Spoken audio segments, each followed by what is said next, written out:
Hello. I'm back here with another community post.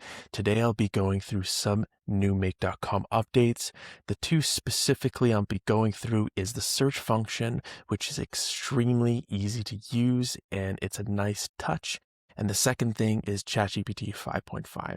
Let's pop into my whimsical. So essentially what we're building here before I get into the weeds is there's a lot of Gmails that are coming in right now for one of my clients, and they have attachments. And so the attachments need to be filed and they need to be saved and saved.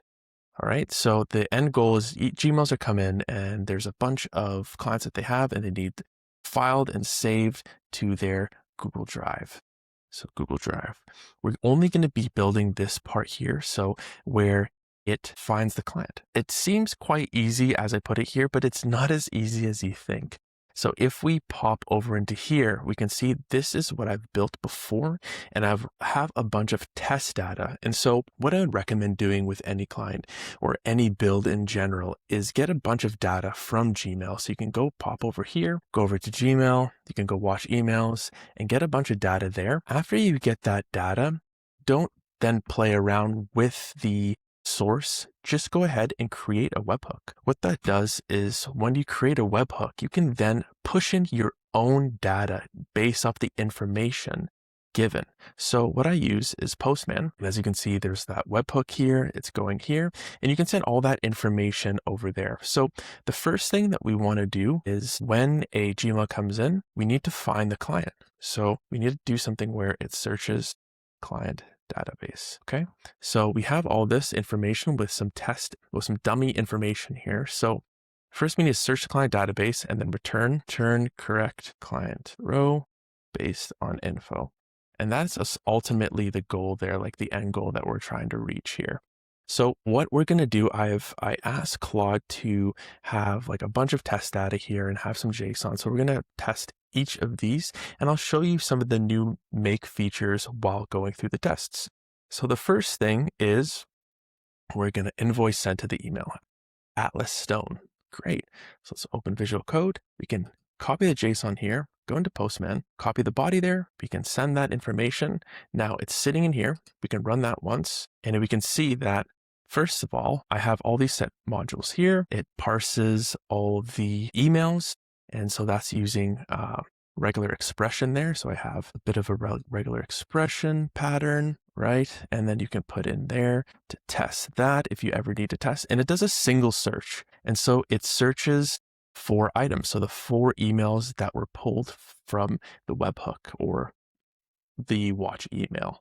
So this is where it comes into play. Instead of going like this and searching, where is the properties, like what exactly is the output, I would have to go and search and check. The new feature in make.com makes it much easier. So you can just go email right there and it pulls the emails, email, so much quicker, so much nicer.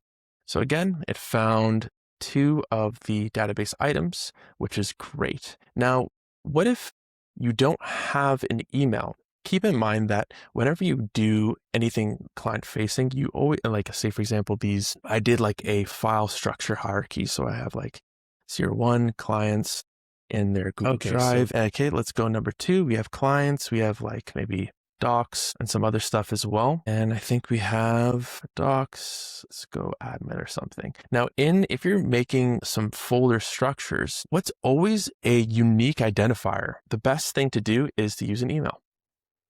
Now, email should be the unique, or what I like to do, the unique identifier for the client. Now, this isn't always the case, especially when you're dealing with a client that has multiple emails associated with their invoices, transactions, things like that. So it's not always the case, but this was a hiccup that it came into place because I realized as we were continuing on, there was more and more people associated with one client or multiple clients. So this is the challenge, and this is where we can use ChatGPT 5.5 to do this. So over here, we have a webhook. So say, for example, we don't have any emails. We can't find any emails in here.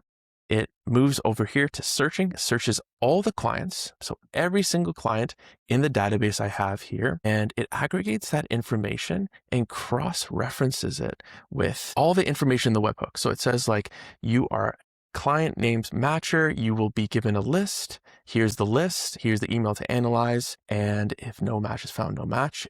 After that, if no match is found after that, send it to the client. Please like review this email. I have no clue who it's from. The automation has no clue it's from. However, if we go over here, the 5.5 is now available and it just does better thinking. So you can just give it a buttload of information here, as you can do here, and it should be able to process and find that to the best of its ability. So we'll go over here to the test email. We're going to run this over here. Boom. So let's go ahead and send. 200 means it's good. So it doesn't find it here.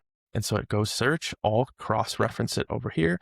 And if all goes well, it should be able to find it. So it hasn't found it based off of the information here. So we can go over here. Thank you, Marcus Webb. Do we even have a Marcus Webb here? We don't have a Marcus Webb. So what if we did? Let's go Marcus Webb and we'll just leave that. Okay. So let's write it again. So it's not even a client. And I asked I asked Claude to trip me up on this. So this is good. Perfect. So it cross-referenced everything. It doesn't have email, but it found that it was Marcus Webb because I asked it to pretty much cross-reference the information here. So what I built over here, if we want to look at like a smaller portion of this, is we have a Gmail coming in with information, right? That's nice about information. The first is search one. So super granular and it's surgical. However, that's not always the case. And this is where you can leverage AI and then search all clients and then cross-reference with information and then use AI and then it gets the answer. If it doesn't know, then that's when you send it to the client. So those are the two features that have worked very well this month for me, especially when I was going through and iterating and testing with these emails and a bunch of records here. You have operations. Sometimes you have like 5 to 10 to 100 operations going through and you're like, I need to look for this stuff. You'll simply put in the title and it goes ahead and gets that information for you. Even as you can see, it's B. So for this, most likely would be B, and we can grab that information there. Using the simple text prompt with 5.5 has worked very, very well with me. So I really like these updates this month. And until next time, I hope you like this video.